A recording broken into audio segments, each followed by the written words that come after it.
What she's done, Brian, very heroically, in my opinion, is she's gone around the country defending women's rights to fairness, equality and safety. Something that I'm very surprised to hear that you, on the left, do not wholeheartedly endorse and agree with.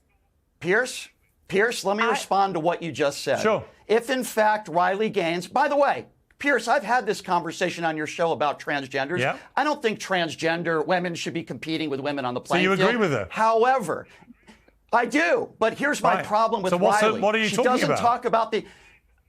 let me explain. She doesn't talk about the non-release of the Epstein files and real victims of sexual abuse. She doesn't criticize Donald Trump. She doesn't talk about how flags weren't at half-mast after children are massacred in schools. Do you talk about... Okay, let me ask you. Transgender. Let me ask you. Do you talk about... It's so funny because hang on. I'm talking... Hang on, Riley. Everything that I've ever said on any topic ever. Hang on, Riley. So, Brian, your position is that unless you talk out publicly about every single issue that is important in the world, then it disqualifies you from talking about the issue that you not only care about most because it happened to you, but you are passionate about because it protects women's rights. Is that your position?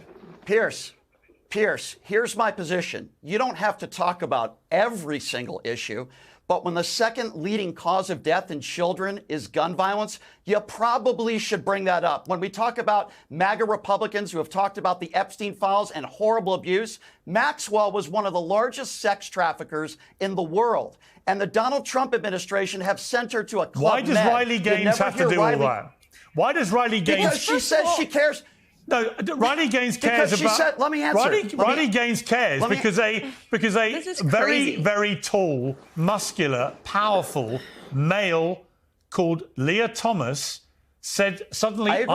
who was a very moderate, unsuccessful male swimmer, suddenly said, I'm a woman, and then began destroying women in the women's pool. It was clearly grotesquely unfair, unequal, and actually dangerous. And we saw the same thing happen in a boxing ring in Paris in the Olympics. Like to be able to and for Riley to be condemned by you... That'd be super cool. For Riley to be condemned by you because she doesn't also talk about other issues is absurd.